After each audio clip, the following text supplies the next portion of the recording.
तो गाइस मैं हूं आयुष और आप देख रहे हैं रेसल इंडिया। स्वागत है आपका आज की इस वीडियो में जहां पे हम बात करने वाले हैं आज हुई AEW रैम्पेज के बारे में। उसके अलावा एक बड़ा update regarding Daniel Bryan's All Elite Wrestling debut. उसके अलावा ऑफ एयर हमें रैम्पेज के बाद CM पंक का प्रोमो देखने को मिला। तो सारी चीजें डिस्कस करेंगे कि इंपॉर्टेंट वीडियो रहने वाली है AEW के रिगार्डिंग, तो आप एंड तक जरूर देखते रहे। मैंने सोचा था इसको बाकी न्यूज के साथ हम कर दें और मिक्स कर दूं मैं सब कुछ, लेकिन भाई वो बहुत ज्यादा अजीब सा हो रहा था, तो कल सुबह वो बाकी की न्यूज हम कवर करेंगे, उसमें कोई दिक्कत की बात है नहीं। तो स्टार्ट करते हैं गाइस इस रैम्पेज के शो से। जो पहला मैच हमें देखने को मिला it was the Lucha Bros against Jurassic express, जो कि AEW tag team title tournament का नंबर 1 कंटेंडर का एक फाइनल था। तो यहाँ पे बहुत ही ज्यादा अच्छा मैच इन दोनों टीम्स के बीच में हमें देखने को मिला। मतलब आग लगा दी इन्होंने भाई। और ये शो टेप था, मैं आपको बता दूं तो लाइव नहीं था, डायनामाइट के बाद इसको टेप करा गया था। तो लाइव ऑडियंस पहले ही काफी थक चुकी थी, उनके ने काफी लंबा शो हो चुका था, तो उसके हिसाब से भी उन्होंने बहुत ज्यादा यहाँ पे शोर मचाया। हमें देखने को मिलता है गाइस कि NBA के MVP जो बने थे इस सीजन जियानिस, वो रिंग साइड पे बैठे हुए थे, वो बहुत मजे ले रहे थे इस मैच के। और क्या नहीं था इस मैच के अंदर भाई, कैनेडियन डिस्ट्रॉयर्स, पॉइजन रानास, हमें डाइव्स देखने को मिली, हमें सुपर किक्स देखने को मिली।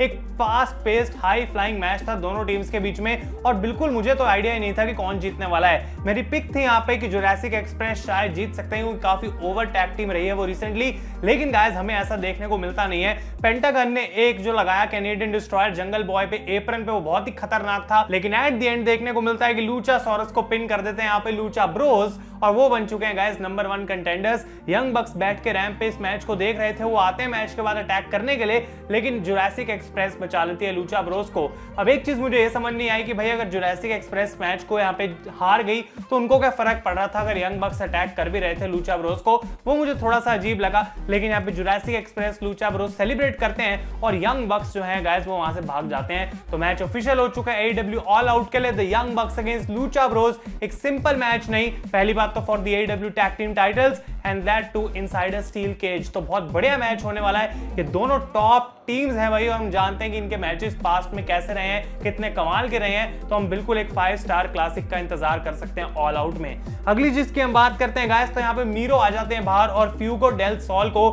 मारते मारते वो रिंग के अंदर लेके आते हैं, और वो बोलते हैं भाई मैंने तुम्हें बोला था कि हारने के बाद तुम AEW का कॉन्ट्रैक्ट एक्सेप्ट मत करना, तुमने वो चीज करा। आज मैं तुम्हें एम्बैरस तो करूंगा ही, लेकिन उससे पहले मैं सबके सामने तुम्हारी आइडेंटिटी जो है रिवील कर दूंगा। उनका मास्क निकाल देते हैं, उनका चेहरा तो छुपा लेते हैं, लेकिन गाइस यहाँ पे मीरो जो है अटैक करते हैं फ्यूगो डेल सॉल को, और बाहर आ जाते हैं एडी किंगस्टन। पहले ऐसा लगता है कि वो माइक में कुछ बोलेंगे, लेकिन फिर सीधा वो माइक नीचे फेंकते हैं और मीरो पे अटैक करना स्टार्ट कर देते हैं। काफी सारे रेफरीज आके इनको सेपरेट करते हैं गाइस, और ये मैच ऑफिशियल हो चुका है, क्योंकि पिछले 2 हफ्तों से मीरो कॉल आउट कर रहे थे एडी किंगस्टन को, और फाइनली उनको ये मैच मिल गया फॉर द TNT चैंपियनशिप। तो ये मैच होने वाला है ऑल आउट के अंदर, इंटरेस्टिंग रहेगा। एडी किंगस्टन और मीरो के बीच की जो बिल्ड है गाइस, वो अभी तक कुछ खास तो नहीं देखने को मिली, लेकिन आने वाला जो एक हफ्ता शायद उसमें कुछ बढ़िया हमें दिखाया जाएगा। नेक्स्ट मैच की हम बात करते हैं गाइस, तो ये देखने को मिला द बनी अगेंस्ट टाई कॉन्टी, और यहाँ पे कुछ बहुत ज्यादा खास था नहीं, मैच नॉर्मल सा चल रहा था, क्राउड भी उतना शोर नहीं मचा रहा था। डेफिनेटली फर्स्ट मैच के तो आसपास भी ये नहीं था,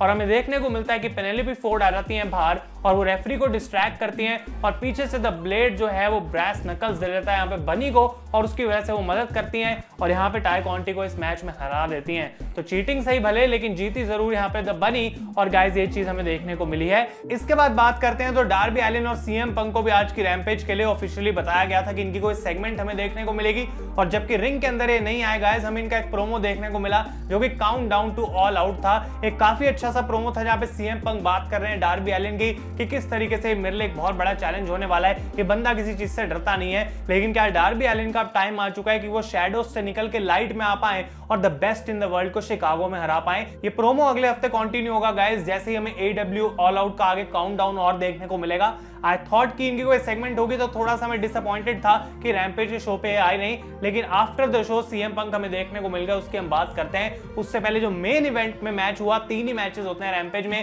केनी Omega and Brandon Cutler against Kazarian and Christian Cage, जो कि ऑब्वियसली इंपैक्ट चैंपियन है। आई थिंक ओवरऑल ये मैच काफी अच्छा था, लेकिन एक बार फिर से फर्स्ट मैच के साथ अगर मैं इसको कंपेयर करूं तो कहीं आसपास भी नहीं टिकेगा भाई, क्योंकि first match was out of this world. Rampage के शो के हिसाब से वो बहुत ही ज्यादा अच्छा मैच था। यहाँ पे हमें देखने को मिलता है कि ब्रैंडन कटलर अपनी उल्टी सीधी हरकतें करते हैं, केनी ओमेगा गलती से वी ट्रिगर कटलर पे लगा देते हैं और फिर वो वहां से भाग के निकल जाते हैं, और इसी का फायदा यहाँ पे क्रिश्चियन केज को मिलता है। वो लगाते हैं अपना किल स्विच ब्रैंडन कटलर पे और अपनी टीम के लिए गाइस इस मैच को जीत जाते हैं। तो एक बार फिर से अपर हैंड मिल गया क्रिश्चियन को केनी ओमेगा पे, पहले इंपैक्ट चैंपियनशिप भी जीत ली। तो क्लियरली ये पता लगता है कि भाई क्रिश्चियन जो है वो हारने वाले ऑल आउट में। आई डोंट थिंक कोई चांस बनता उनका केनी ओमेगा को हराने का। तो इस पॉइंट पे गाइस जो televised part of the show था वो खत्म हो गया, लेकिन AEW के चैनल को मैं यहाँ पे क्रेडिट देना चाहता हूँ। उन्होंने एक वीडियो पोस्ट करी, आप जाके जरूर देखें, कि सीएम पंक शो के बाद वापस आए, बाहर आए वो, और क्राउड को उन्होंने भाई खुश करके वापस भेजा। तो कैजेरियन, क्रिश्चियन, सीएम पंक सारे रिंग के अंदर थे, और बिल्कुल उस वीडियो को देख के भाई इतनी खुशी मिलती है देख के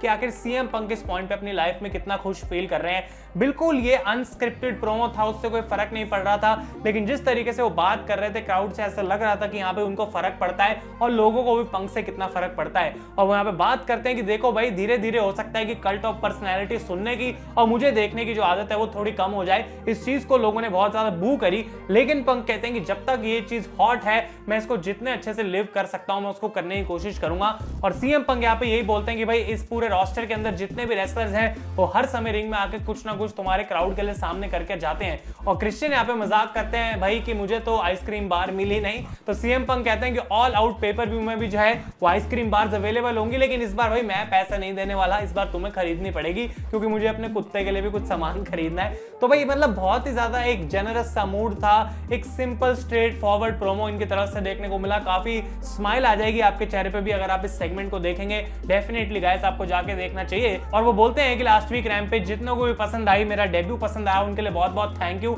जो डायनामाइट भी देखने के लिए आए, और जिनको नहीं पसंद आया भाई वो शट द फक अप और वो माइक नीचे रख के चले जाते हैं। तो एक बहुत बढ़िया वीडियो थी गाइस, आपको जरूर जाके चेकआउट करनी चाहिए। ये था पूरा रैम्पेज का कवरेज। आगे हम बढ़ जाते हैं तो भाई PWTs की जो वेबसाइट है पूरे तरीके से क्रैश हो गई। आप देख सकते हैं कितनी कितनी वेटिंग चल रही है लोगों की सीएम पंक की जर्सी खरीदने के लिए, टी शर्ट खरीदने के लिए। और यहाँ पे उन्होंने इतनी खुशी दिखाई कि भाई PWTs के पूरे ऑफिस को उन्होंने फ्री में पिज्जा भी भेज दिया। तो उन्होंने अपने इंस्टाग्राम पे डाला हुआ था कैसे सीएम पंक जो है बहुत ज्यादा खुश थे, और एज अ गिफ्ट उन्होंने प्रो रेसलिंग टीज के ऑफिस में फ्री पिज्जा को भिजवाया।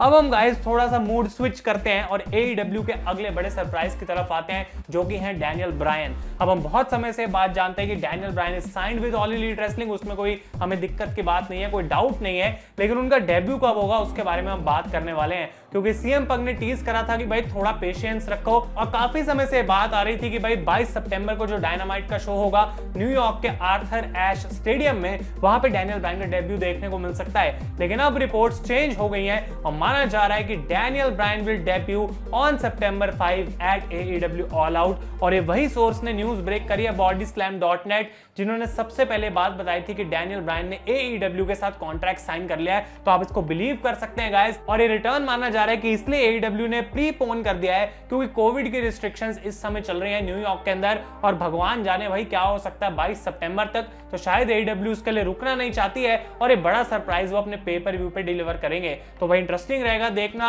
और हमें एक और रीजन मिल गया ऑल आउट में ट्यून इन होने का। इंडिया में शो लाइव आएगा सितंबर 6 को सुबह 5:30 बजे यूरोस्पोर्ट पे। तो आपको पता है भाई कहां पे आपको जाना है, जियो टीवी, एयरटेल टीवी और भाई डिस्कवरी प्लस पे भी आप उसको लाइव देख सकते हैं, कोई टेंशन की बात नहीं है। तो डैनियल ब्रायन का डेब्यू गाइस कुछ ही दिन में हमें देखने को मिल जाएगा। नेक्स्ट चीज की हम बात करते हैं तो इस हफ्ते की जो डायनामाइट हुई वहां सीएम पंक ने एडम कोल और ब्रे वायत को टीज भी करा गाइस।